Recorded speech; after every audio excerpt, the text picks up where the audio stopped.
Hello, my friends. Good to see you. Today, I am going to give you lots of ideas about how to practice speaking English when you are alone at home. Home Alone.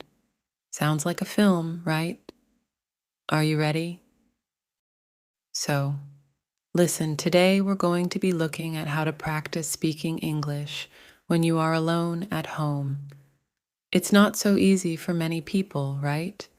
Because maybe you don't have any native English speakers in your city. Maybe there are no tourists that you can go and harass. Maybe there are no groups locally where you can go and chat and speak English. And maybe you're not ready to go on Skype and try to find some random English person to chat with someone you don't know. I mean, that can be quite hard, especially if you're a little bit shy, like me. So what I want to do today is share with you lots of ideas about how you can practice speaking when you're on your own at home. Alone, right? Good. Now, if you do know me, you may be thinking, what's that strange orange block over there? That wasn't there before. True, and it's my meditating mat. Sometimes I sit and meditate. Sometimes I don't sit on the wall. I'm just tidying at the moment, so I couldn't find a place to put it. So right now, it's over there. Okay. The truth about speaking is that, yes, you can watch videos, you can watch films, you can listen to podcasts. All of that is great. But at some point, you need to start speaking. You can speak on your own, but also, later, you'll need to start interacting and practicing speaking with people. But that's not always easy to do. So right now, today, I'm going to focus on some really practical, simple activities you can do when you're on your own at home to start practicing speaking. So the first technique is called Speak into the Mirror. And this is really useful, but really, really simple, right? It's easy because you can do this first thing in the morning when you're brushing your teeth. Or, well, you can't speak and brush your teeth, but just before you brush your teeth and in the evening before going to bed when you wash your face. What do you mean you don't wash your face in the evening? Why not? My mother always told me, make sure you wash your face, clean behind your ears, wash your neck, scrub your neck. Yeah, wash your face before you go to bed.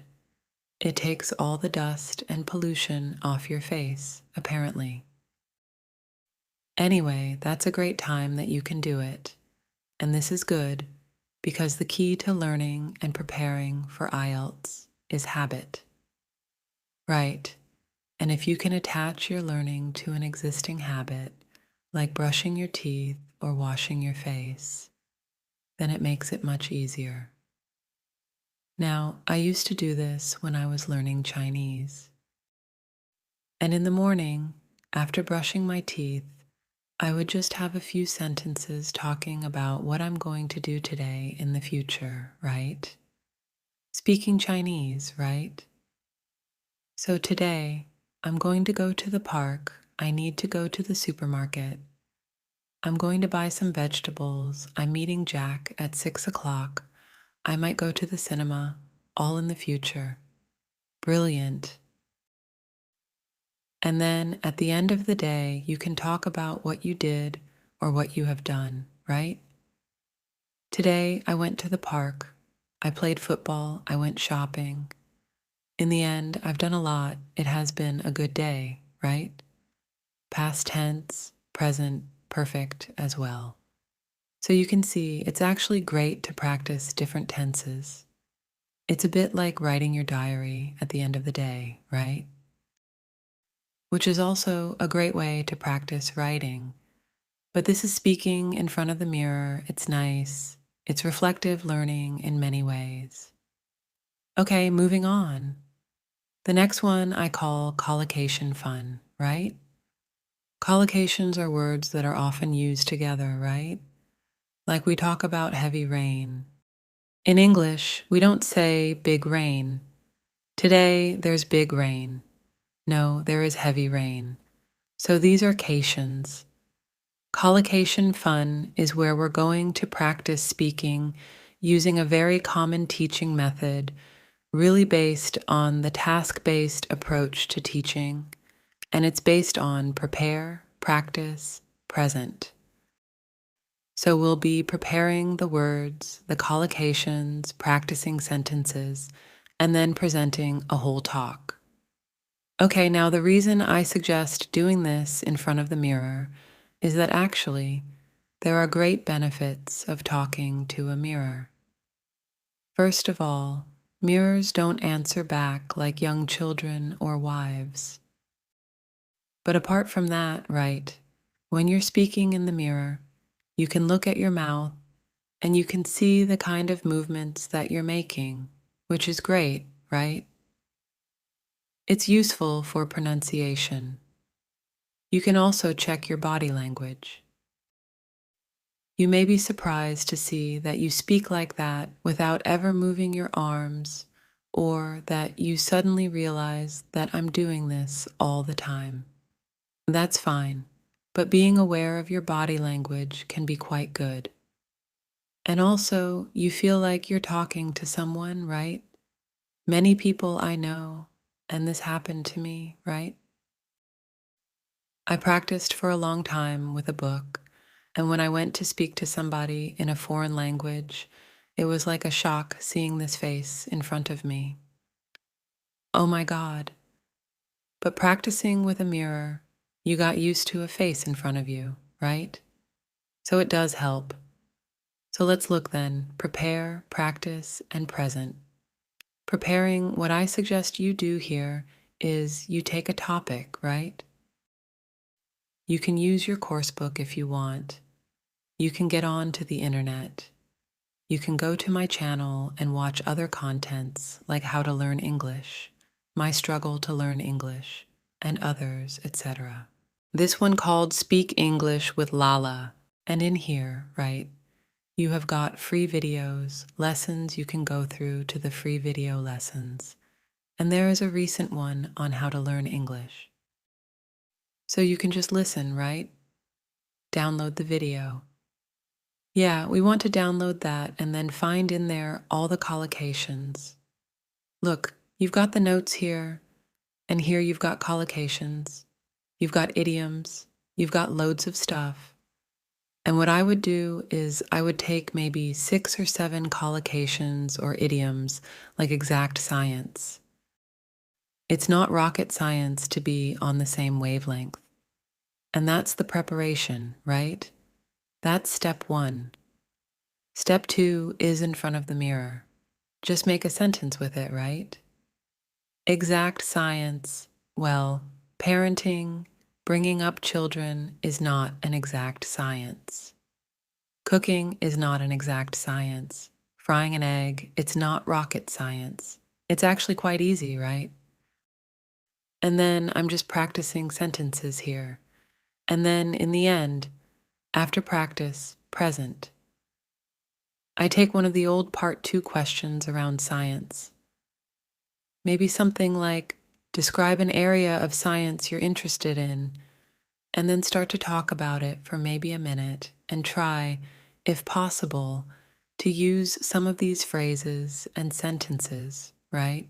So you may say something like this. Describe an area of science you're interested in. Well, okay, I guess an area I'm interested in actually is cooking, and I know it's not an exact science, but I guess it's a branch of science, a branch of food science, maybe, right? And I am interested in the science behind cooking. I think it's very interesting. I know with cooking, when you heat things up, they change. And when you mix different things like sugar and vinegar, you get different levels of acidity and chemical reactions happen. So I think it's really interesting, right? I think chefs and scientists are really on the same wavelength because they're trying to experiment. Discover new things, whether it's cooking or new dishes, things like that. I know cooking isn't rocket science, but I am interested in how it works.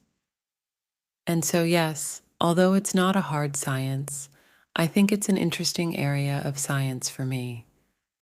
So you can see what I'm doing really here is not giving a perfect part to answer. I'm just trying to activate and practice some of these expressions that I've been learning. And that's it, really. So that's it.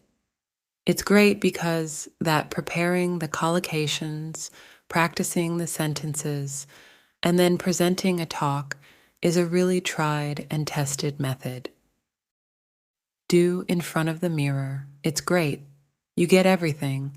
You get the contact with somebody, but you can see yourself. You can monitor yourself. It's really, really effective cat eye and fun. Great. I want to go and do it. It sounds like so much fun. I'm going to do it again right now. I'll be back in a moment. And next up is practice with short audios. Now, I am a big fan of extensive listening, right? Listening to podcasts and films, that's great. But when it comes to speaking, I think short audios are much better. They are bite-sized chunks. They're easy to use, and your concentration is shorter for shorter periods of time. You can work with, for example, recorded P-sample answers. There are many websites that have those not written. It must be recorded, right? You want to listen and then speak. There's a tool that I've talked about in the past to many of the students here.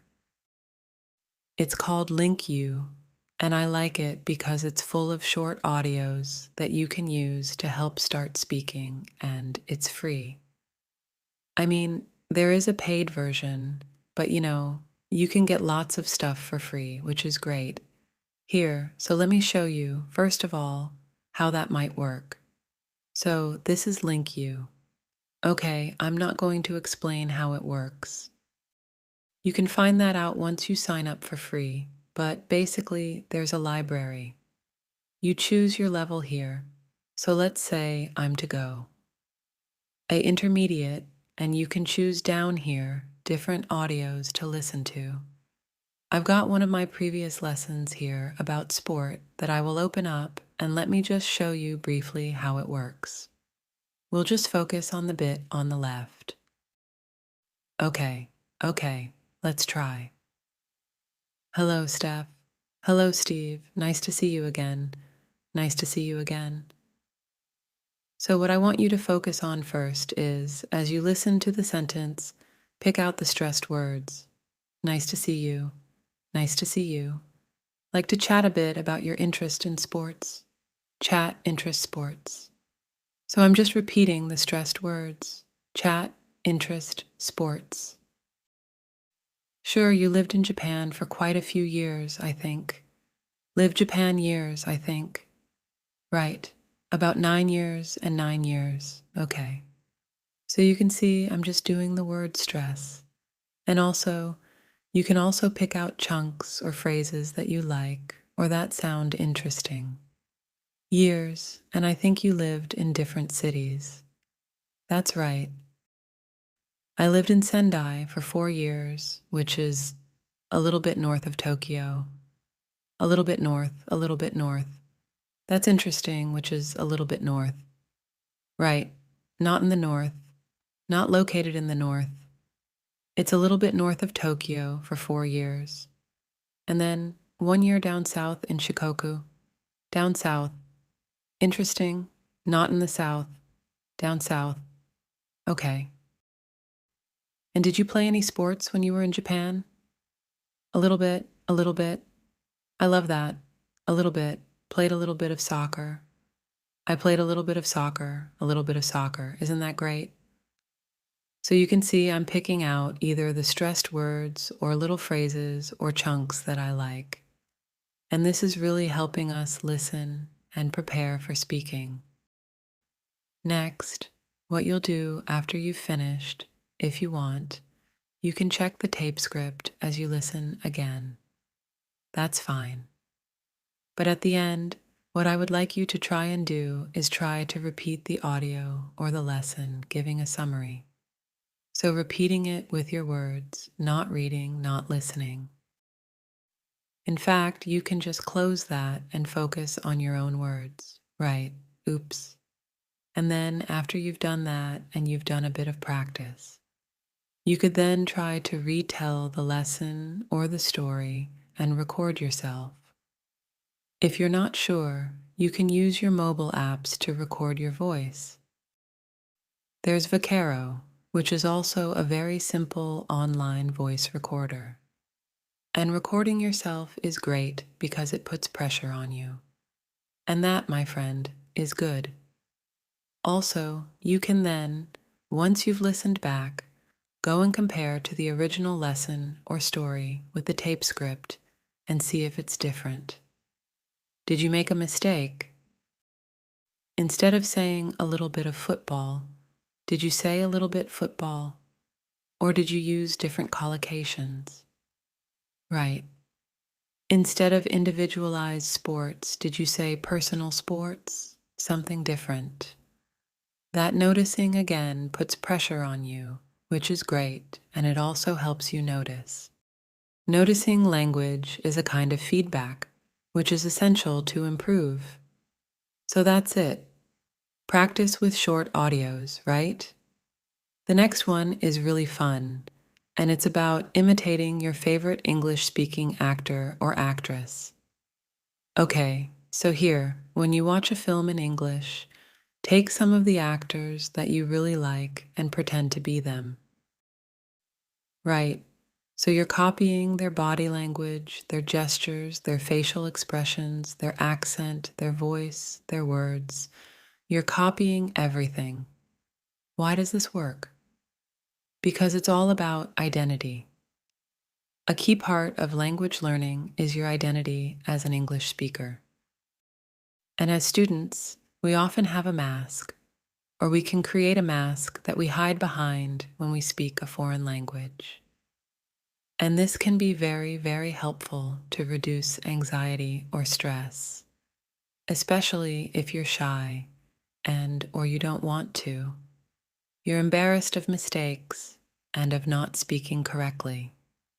When you have this mask to hide behind, it doesn't matter because you're being somebody else. And it's great fun to do this with actors and actresses. Is that actress? Actresses that you like? Let me show you a very, very simple example. There's a great actor called Rowan Atkinson. You may know him for Mr. Bean, but he plays a myriad of characters. And one of the recent ones is Johnny English. Right, let's have a look at Johnny English. I'm not sure. Right, so it's that, taking the character.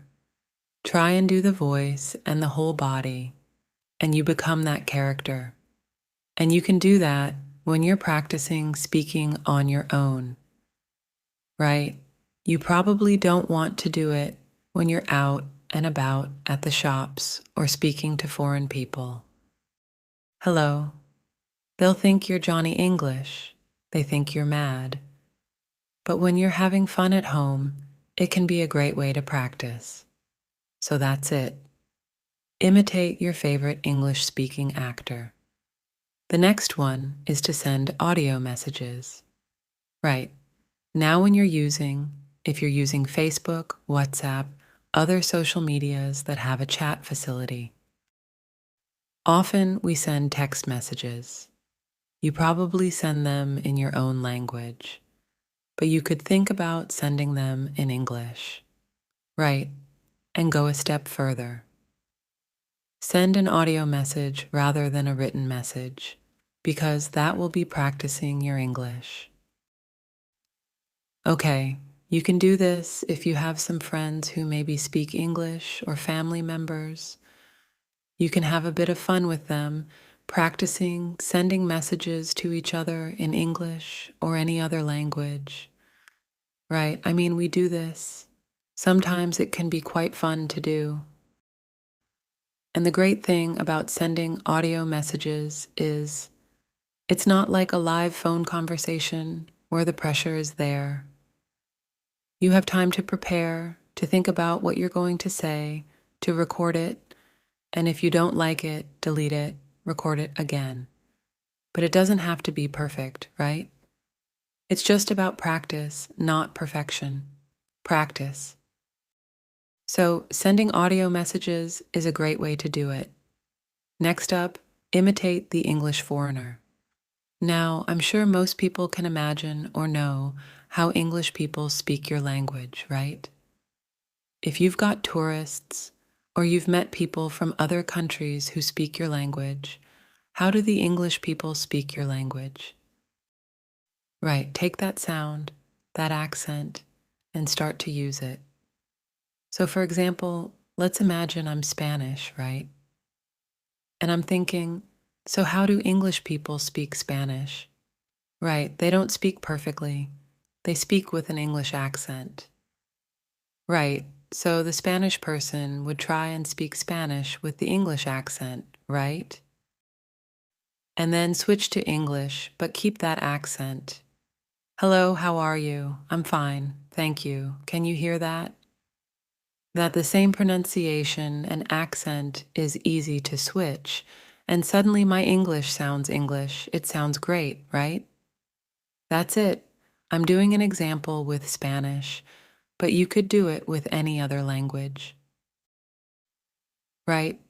Think how English people speak your language with that accent, and then switch to English, keeping that British accent or English accent or American accent. It really can be quite useful and fun to boot. Great. Now the next idea is shadowing. Of course, a shadow. Right. If the sun is shining down on the floor behind you, you have a shape the same as you, right? Dark. That's your shadow. The sun leaves a shadow. You leave a shadow. And to shadow someone is to follow somebody. So if I shadow you, it means I'm following you. Sometimes detectives will shadow suspicious people. Right. Now in language, when we shadow somebody, it can be just to repeat them, but you're very close behind them. Right. Remember, wherever you go, your shadow follows very closely. So here, the thing to do is to find A and to listen for maybe a minute and to repeat almost on top of the voice, but maybe a fraction of a second behind them, so you're just behind them, but you are really following them very, very closely. Do not wait for the sentence to finish and then repeat, this is different. This is being really close behind them, and it forces you to pick up on word stress and intonation. And if you focus on those two things, it really can help build up that speaking skill, word stress, and intonation. Let me kind of demonstrate. So we've taken from Q lips or Q lips a little audio. First of all, I recommend you listen into the minute completely so you've got an idea of what it's about. And I've already done that because I'm well prepared. And then the second time, you listen and shadow. Let me show you how close we are behind it. I'm going to use my phone so you can hear properly. So Jeremy, let's get into it. Talk about how to talk about pots, how to talk about movies and music, and the kind of artwork that enriches our lives. This topic was suggested to us by one of our listeners, and she sends us an email, which I will read for everybody now. It says, okay, I think you get the idea, right? So it's different from wait, listen, and repeat. It's shadowing, following closely.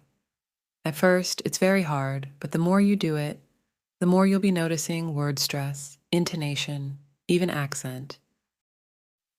I noticed I was picking up a Canadian accent about it's all about, right? That is shadowing. Let's move on. So we've had shadowing, right?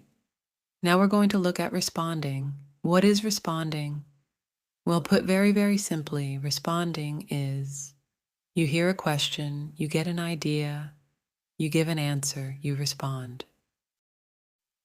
The biggest problem students have is that they practice, they take a question, they know the question, they've prepared it, and they practice giving answers. Right. What happens in the exam? Well, surprise, surprise. In part 3, you get strange questions you weren't ready for. What do you think of globalization? Um, uh, uh, and what do you do? Well, first of all, have something to say about globalization, right? Make sure you've done a bit of research on the topics, get some ideas. If you don't know, you can always say, "Oh, I haven't thought about that. Let me see," right? Use a time filler to gain time. Let me see, right? Use a time filler to gain time. But the most important thing is that in your practice, as well as looking at these topics, right? You need to practice responding. Because in part 3 in the exam, the biggest problem students tell me is they don't have an idea. I didn't know what to say. I wasn't expecting that. I just couldn't get my ideas out and speak. So you need to practice responding where you hear a question. You've got no idea what it is. You get an idea quickly and you answer. Right, it's a bit of pressure. But as I mentioned before, a bit of pressure is good in your practice. Now you can do this if you have a speaking partner really effectively.